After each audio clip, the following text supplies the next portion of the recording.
6 months passed, and the galaxy forgot about New Haven. The Vorthax returned to their usual arrogance. The Council moved on to other matters. Trade disputes were settled. New treaties were signed. The massacre of 12,000 humans became a footnote in galactic history, a tragic incident caused by unnamed pirates. Ambassador Daniel Carter continued to attend council sessions. He smiled at Vorthax delegates. He participated in debates about tariffs and shipping lanes. He never mentioned New Haven. He never showed anger or resentment. The other species began to think that humanity had accepted their place in the hierarchy, just as so many young civilizations did before them. They could not have been more wrong. Deep in the solar system, hidden among the moons of Jupiter, something was growing. Admiral Ryan Cooper stood on the observation deck of a massive orbital station and watched as another warship slid out of the construction bay. The vessel was sleek and dark, built for speed and destruction. It was called the Relentless, and it was one of 47 ships being constructed in secret. "How many more?" Ryan asked the officer beside him. 12 more to go, sir. We should have the full fleet ready within 2 months. Ryan nodded.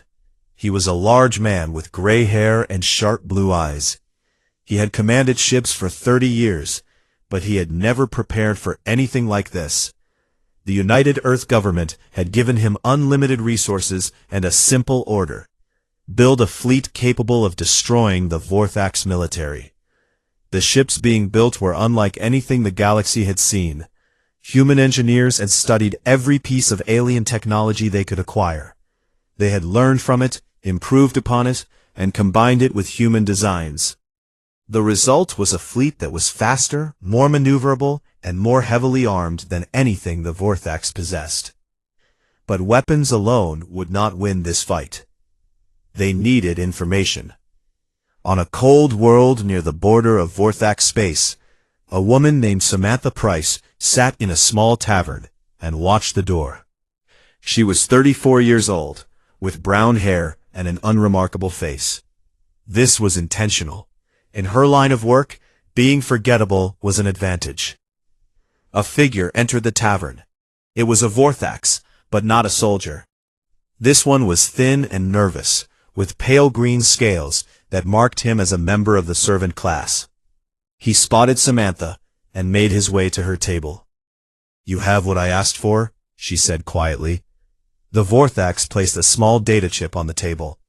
Military installations, patrol schedules, defense codes, everything you wanted. "If they find out I gave you this, they will kill me."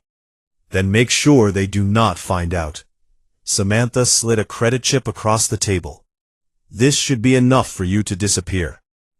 The Vorthax grabbed the chip and hurried out of the tavern. Samantha finished her drink and left through the back door. She had been doing this for 5 months now, recruiting informants and planting agents throughout Vorthax space. Every military base, every shipyard, every command center had been mapped and cataloged.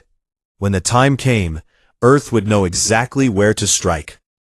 Back on Earth, in a facility buried deep underground, Dr. Nathan Cole worked through another sleepless night. His team had been given a simple task: create a weapon that could destroy hardened military targets without harming civilians nearby. The solution they developed was elegant in its simplicity. Tungsten rods, each one the size of a telephone pole, would be launched from orbit at incredible speeds. At near relativistic velocities, these rods would hit their targets with the force of a nuclear bomb, but without any radiation. They could be aimed with pinpoint accuracy, destroying a military bunker while leaving the city around it untouched. Nathan called them kinetic lances. The military called them God's fists. Whatever the name, they would change the nature of warfare forever. The most dangerous mission, however, belonged to one man. Lieutenant Commander Kevin Brooks sat in the briefing room and studied the holographic map floating before him. It showed the Vorthax home system, their most heavily defended territory. His mission was to take a small team in a stealth corvette slip past their defenses, and plant targeting beacons on key military installations. If you are detected, there will be no rescue, Admiral Cooper told him. You understand that? Kevin nodded. He had not smiled since the day he buried his wife and daughter. His eyes were cold and empty, but his resolve was absolute. I understand, sir. We will not be detected. The primary target is High Commander Zyreth's headquarters. If we can place a beacon there, we can hit him in the opening minutes of the attack. Zyreth will not escape, Kevin said quietly. I will make sure of that, personally. Across the galaxy, Ambassador Daniel Carter received an unexpected visitor. Chitrix, the Kethari ambassador, requested a private meeting. They sat together in Daniel's quarters, surrounded by human art and photographs of Earth.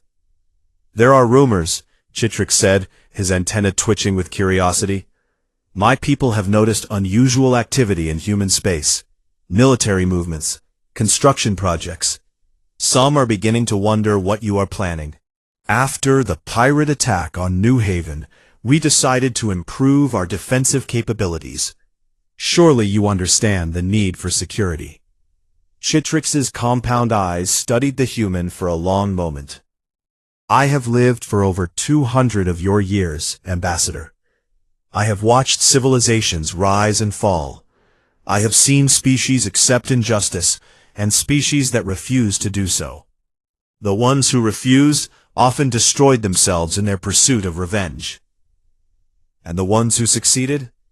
They changed the galaxy. Chitrix rose to leave. I hope for humanity's sake that you know what you are doing. Daniel stood and walked the Kethari to the door. We do, Ambassador. We have been planning this for a very long time. That night, Daniel received a coded message from Earth. The fleet was ready. The intelligence was gathered. The weapons were prepared. Operation Reckoning had been approved by President Mitchell and the full cabinet. In 2 weeks, humanity would show the galaxy what happened when you harmed their children. Daniel looked out his window at the alien stars and thought about the families of New Haven. He thought about Kevin Brooks, who had lost everything. He thought about the children who would never grow up, the dreams that would never be fulfilled. The Vorthax believed humans were weak. The Council believed humans would accept their fate. Soon, they would all learn the truth. Humanity did not forget. Humanity did not forgive. And when humanity finally struck, they struck with absolute precision. The silent preparation was complete. The attack began on a quiet Tuesday morning. Kevin Brooks guided his stealth corvette through the outer defenses of the Vorthax home system. The ship was small and painted in colors that absorbed sensor signals. To enemy scanners, it looked like nothing more than a piece of space debris drifting through the void.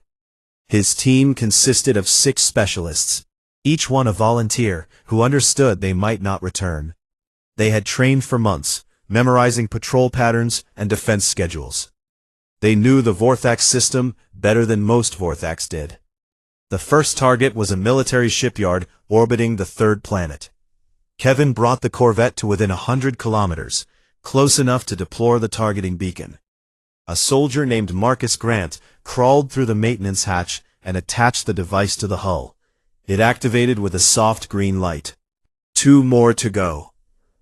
The second target was a weapons factory on the surface of a barren moon.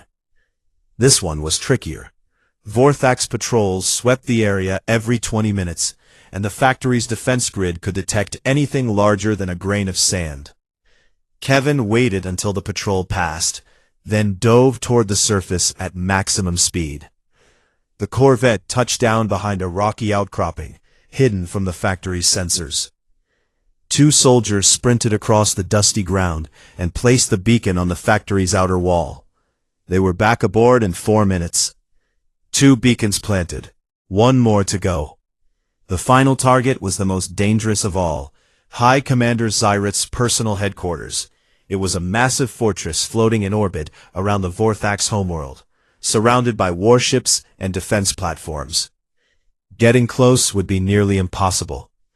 Kevin studied the fortress through his scope and felt nothing but cold determination. Somewhere inside that building was the being who had ordered the death of his family. The being who had murdered 12,000 innocent people for no reason other than to prove that humanity was weak. "Sir," one of his soldiers whispered, "there's a supply convoy approaching the fortress. If we match their trajectory, we might be able to slip through the defense perimeter." Kevin nodded. "Do it." The corvettes slid into position behind a massive cargo ship. They drifted through the defense grid, past the patrolling warships, until they were close enough to see the fortress with their own eyes. Kevin personally planted the final beacon, attaching it to a communications antenna on the fortress's underside. 3 beacons planted. Mission complete. The corvette slipped away as quietly as it had arrived. Behind them, the Vorthax continued their routines, completely unaware that death was coming. 8 hours later, the United Earth Fleet emerged from hyperspace. Admiral Ryan Cooper stood on the bridge of the carrier Indomitable and watched the sensor display fill with enemy contacts.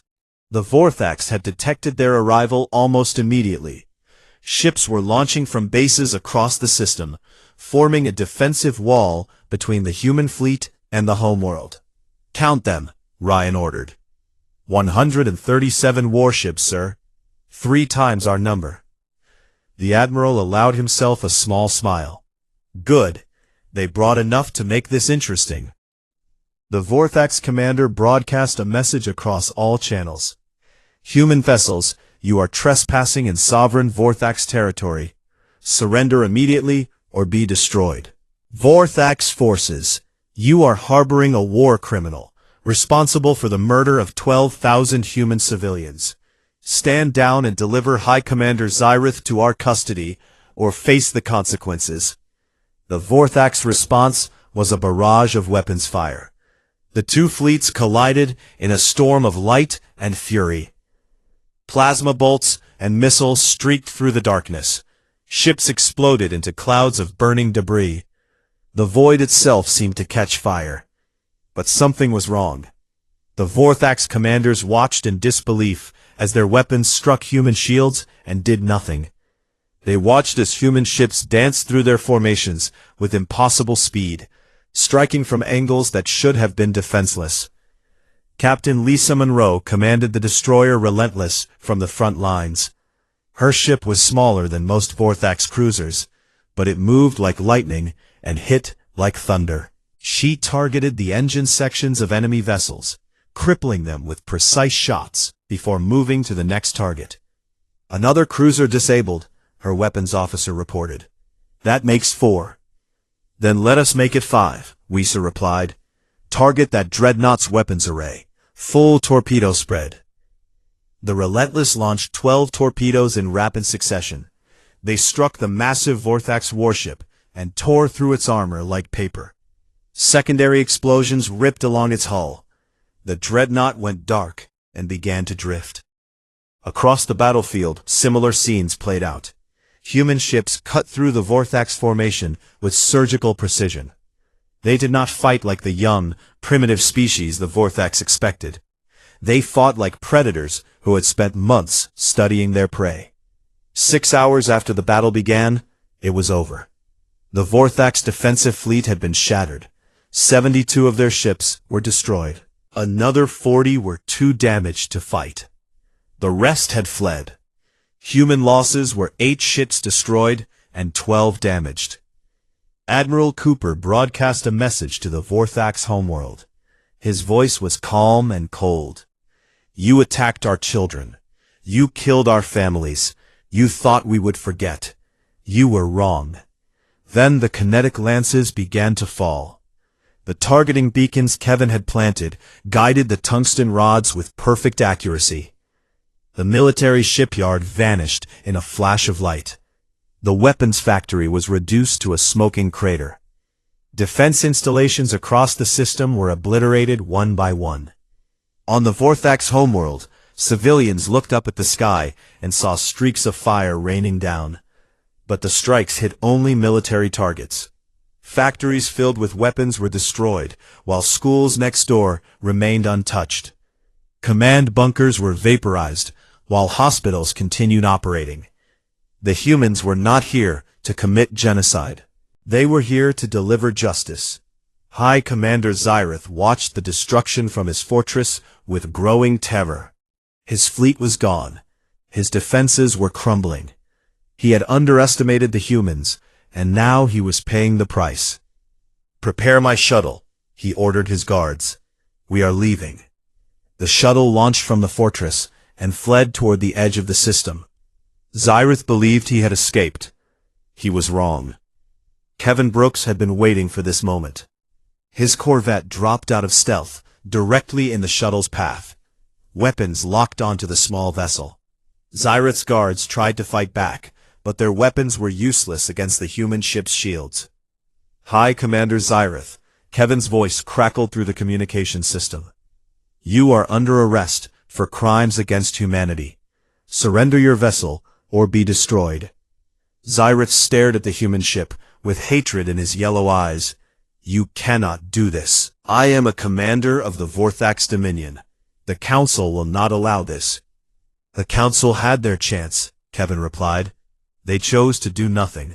Now it is our turn." Xyrath's shuttle went dark. Boarding clamps locked onto its hull. Minutes later, the High Commander was in chains, being led to a holding cell aboard the corvette. Kevin stood before his prisoner and removed his helmet.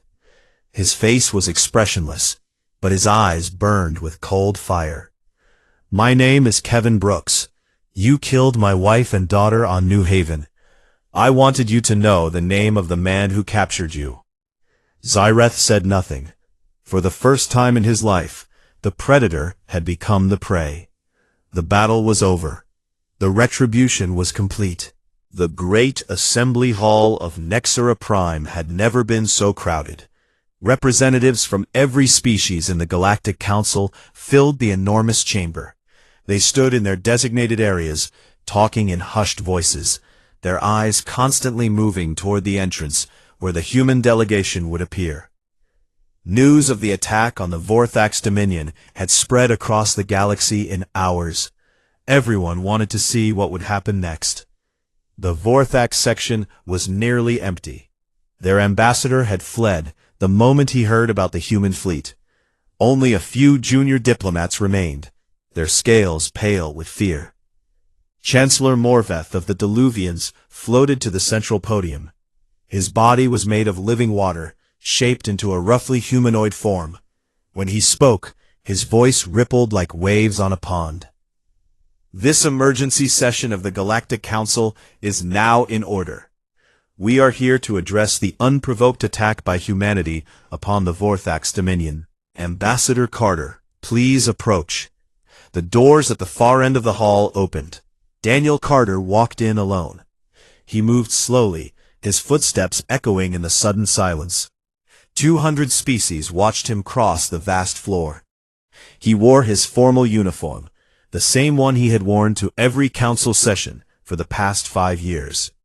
His face was calm, his hands were steady. He reached the speaker's platform and looked out at the assembled delegates. Then he smiled. "Thank you, Chancellor Morveth. I am happy to explain humanity's recent actions." Morveth's watery form rippled with agitation. "Explain?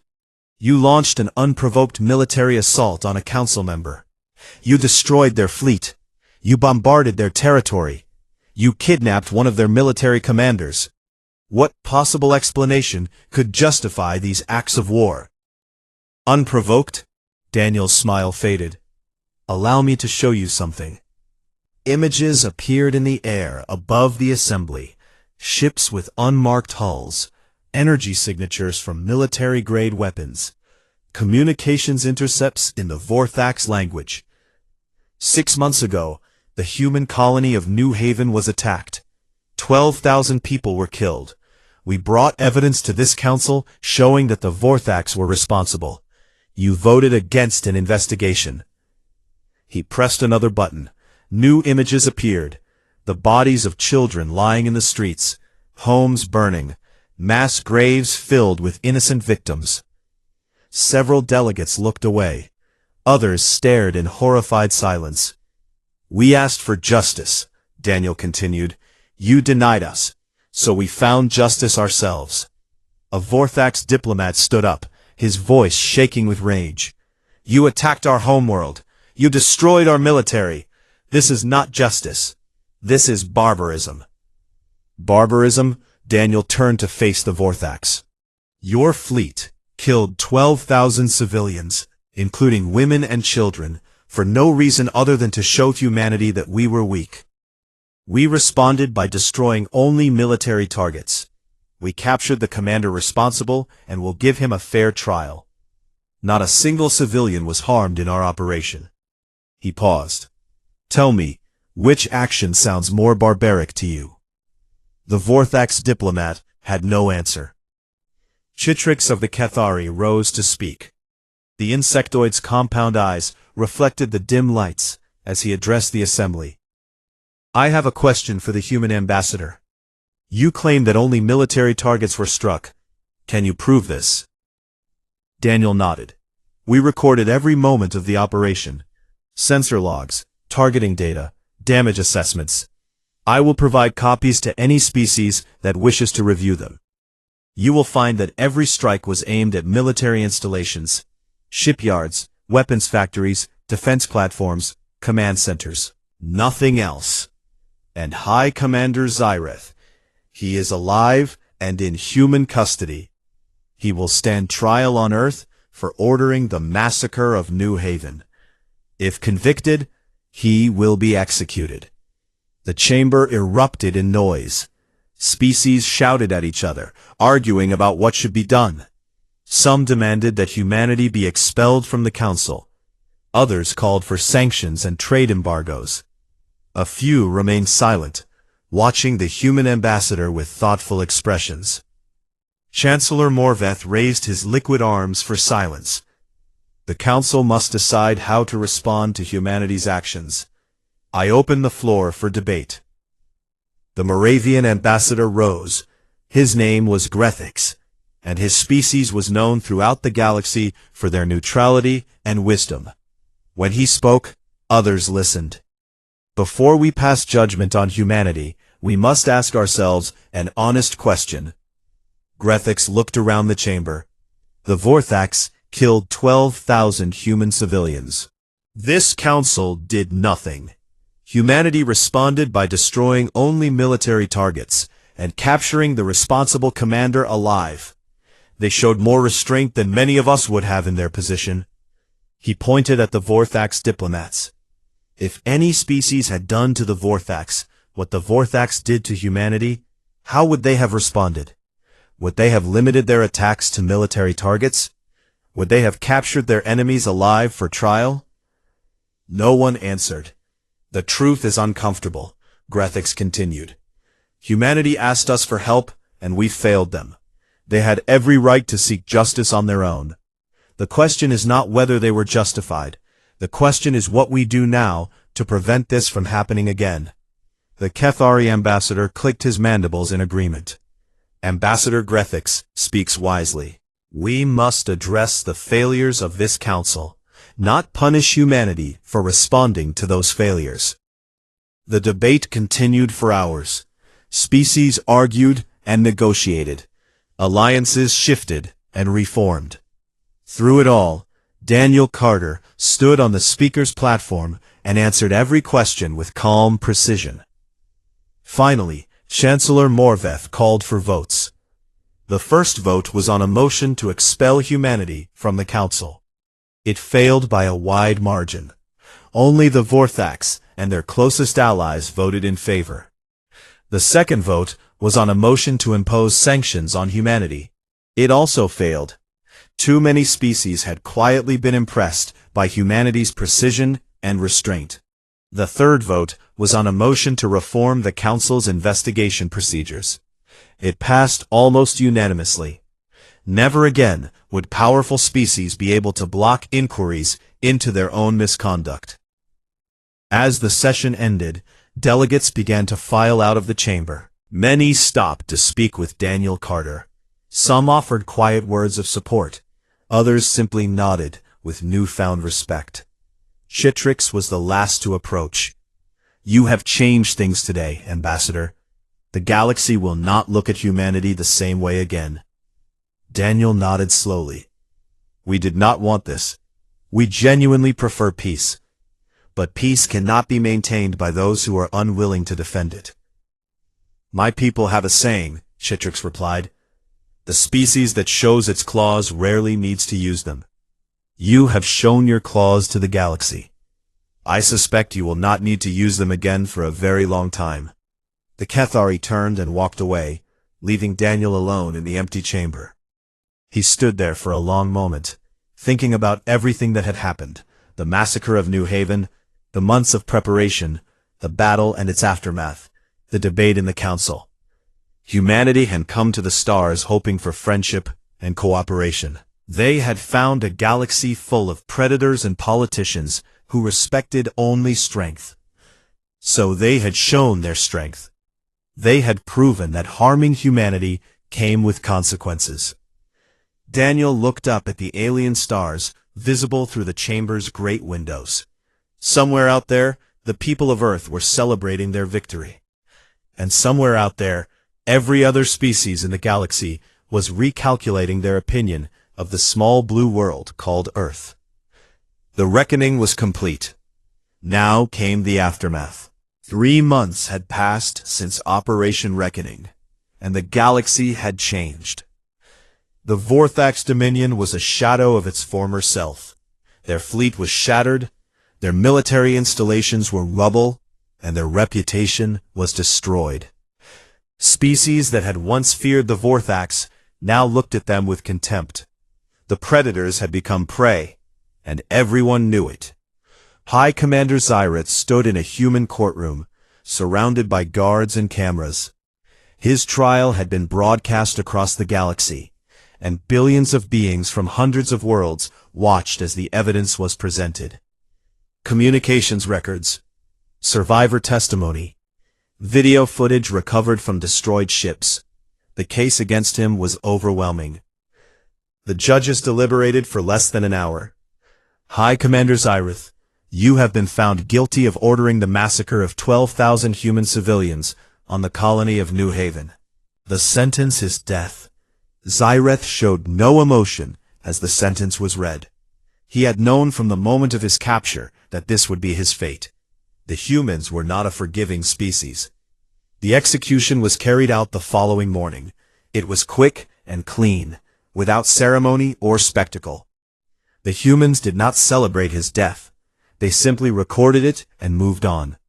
On the Vorthax homeworld, the government issued a formal statement. They acknowledged their role in the New Haven massacre. They apologized to the families of the victims. They agreed to pay reparations that would take decades to complete. Many in the galaxy were shocked.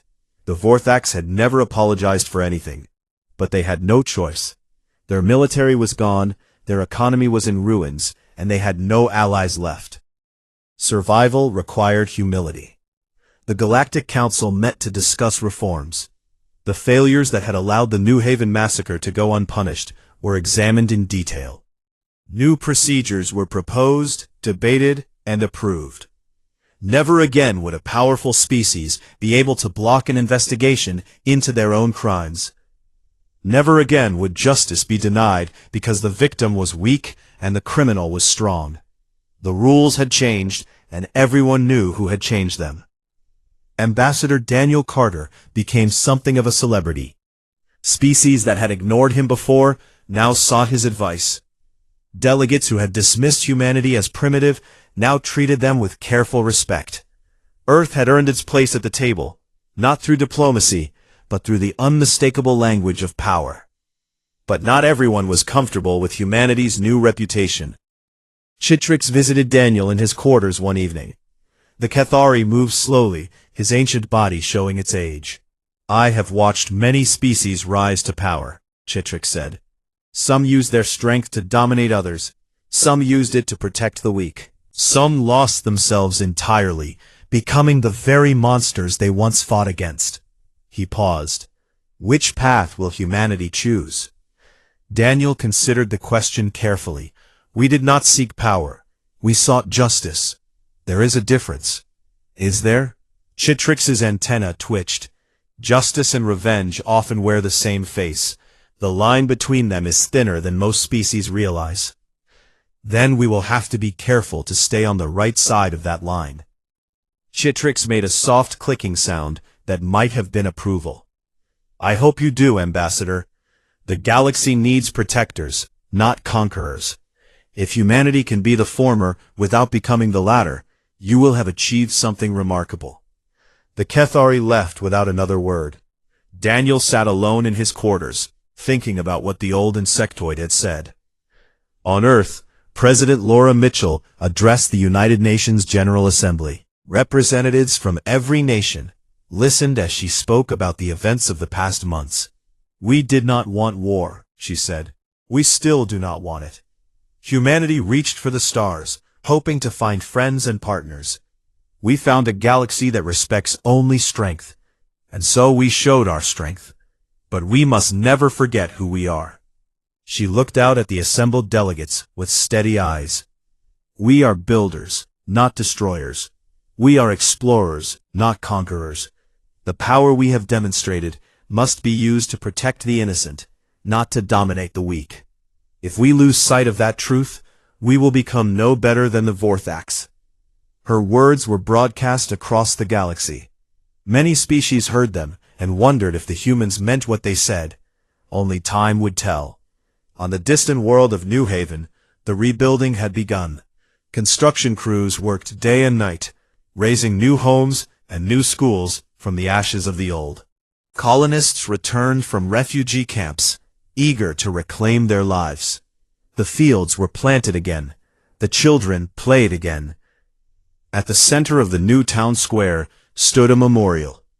It was a simple structure, a wall of black granite carved with the names of the 12,000 who had died. At its base, an inscription read, "They are remembered. They are avenged. They are at peace." Kevin Brooks stood before the memorial on the first anniversary of the attack. He wore civilian clothes now. He had resigned his commission after the trial, no longer finding purpose in military service. He knelt and placed flowers at the spot where his wife's and daughter's names were carved. Maria Brooks, Sophie Brooks. He traced the letters with his fingers and felt the familiar weight of grief in his chest. "I kept my promise," he whispered. "The one who did this is gone. Justice has been served." He stayed there for a long time, remembering the life he had lost and the price he had paid to avenge it. The wind blew across the square, carrying the sounds of construction and children's laughter. Life continued. It always did. Behind him, a woman approached. She was one of the new colonists, a teacher who had volunteered to help rebuild New Haven's schools. Her name was Rachel, and she had lost her own family in a different tragedy years ago. "You are Kevin Brooks," she said quietly. "Everyone here knows what you did, what you sacrificed." Kevin stood and turned to face her. "I did what anyone would have done." "No," she shook her head. "Not anyone, you." She looked at the memorial, at the thousands of names carved into stone. "You gave them justice. You gave us peace. That matters." Kevin said nothing. He did not know what to say. The emptiness inside him had not disappeared, but perhaps it had grown a little smaller. Perhaps that was enough. In the weeks and months that followed, humanity continued to grow and expand. New colonies were founded. New alliances were formed. The United Earth Fleet patrolled the borders of human space, a silent reminder of what happened to those who threatened the innocent. The galaxy watched and learned. Some species sought friendship with humanity, hoping to benefit from their protection. Others kept their distance, wary of the sleeping giant they had awakened, and a few, in the darkest corners of the galaxy, began to plot revenge. But those plots would have to wait for another day.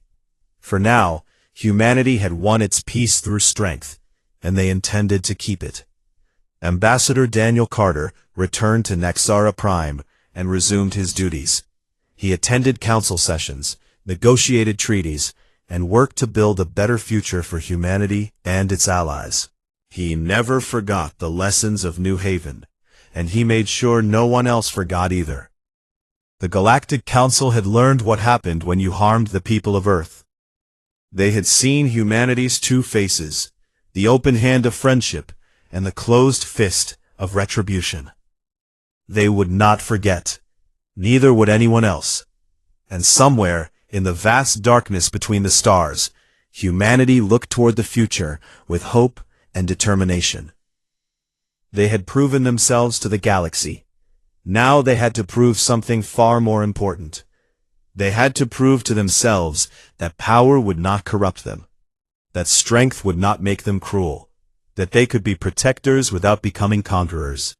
It was a test they would face every day, in every decision, in every interaction, with the countless species that shared their universe. And it was a test they were determined to pass, for the sake of the 12,000 who had died on New Haven, for the sake of the children yet to be born, for the sake of the future they had fought so hard to protect. Humanity had earned its place among the stars.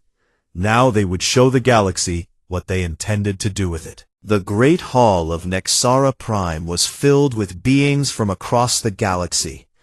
Over 200 species had sent their representatives to the Galactic Council, and among them sat a single human. Ambassador Daniel Carter adjusted his formal uniform and watched the alien delegates argue about trade routes. 10 years ago, humanity had discovered faster-than-light travel. 5 years ago, they had joined the council as junior members. Today, they were still treated like children who had wandered into a room full of adults. Daniel was a patient man. He had served 20 years in the Navy before becoming a diplomat. He understood that respect was earned, not given. Humanity would prove itself in time. They always did. The session ended without any major decisions. Daniel gathered his documents and prepared to leave when a tall reptilian figure blocked his path. High Commander Zyreth of the Vorthax Dominion looked down at the human with cold yellow eyes. His scales were dark green, and his teeth were sharp enough to tear through metal.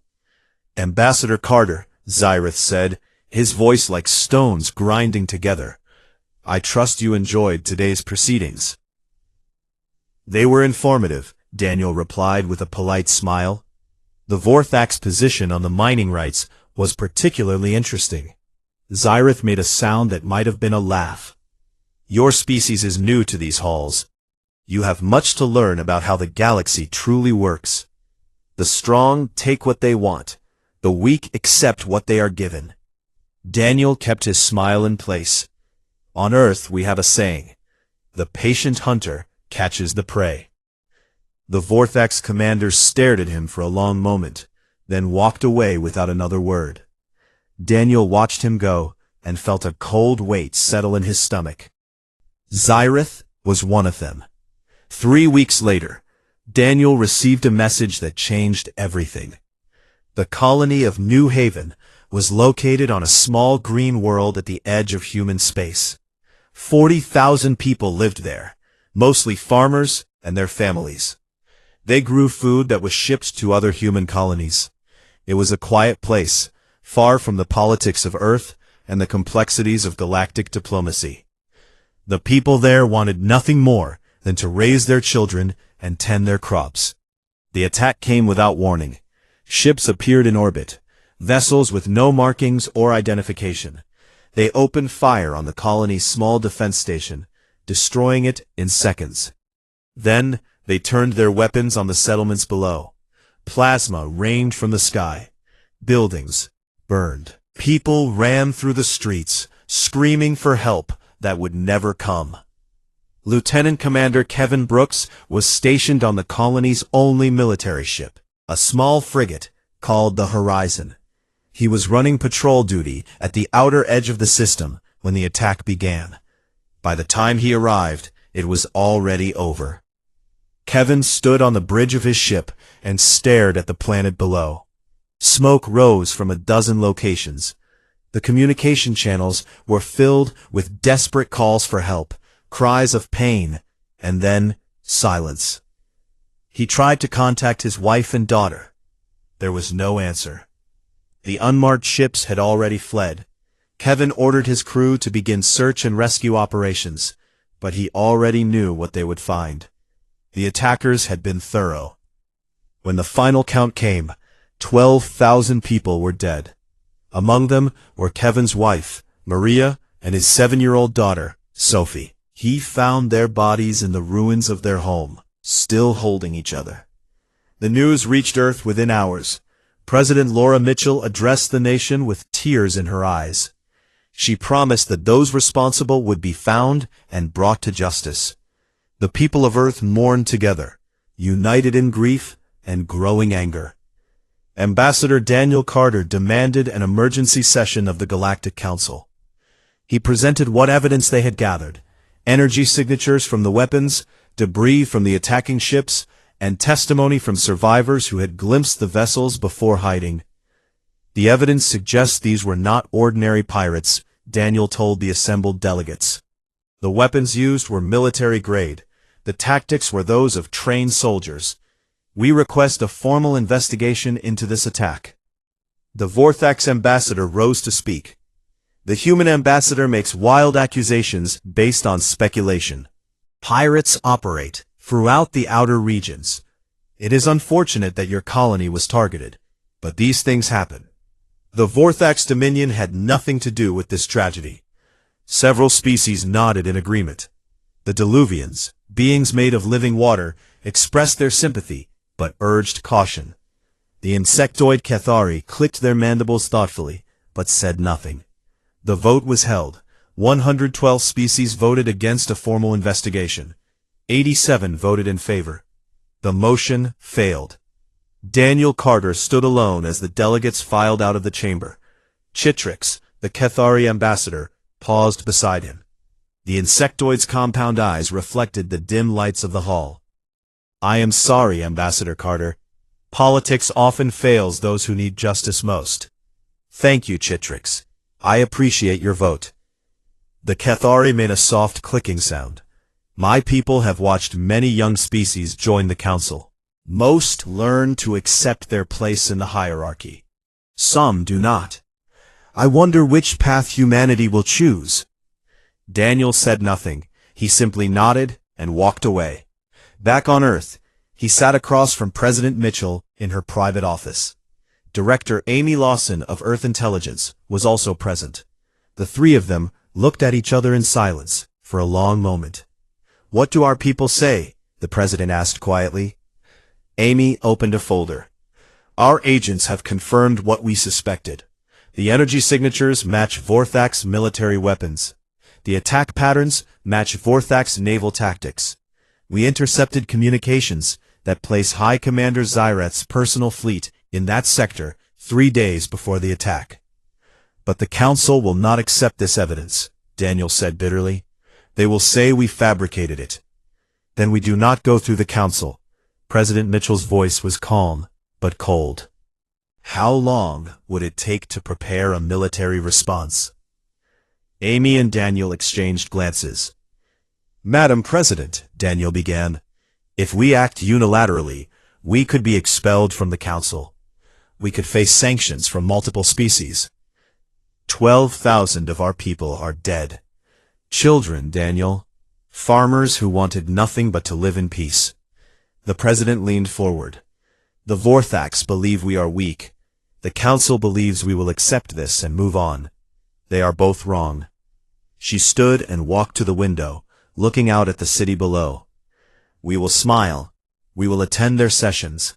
We will act as if we have accepted their decision. And while we do that, we will prepare.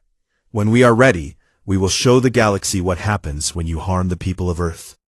Daniel nodded slowly. The patient hunter catches the prey.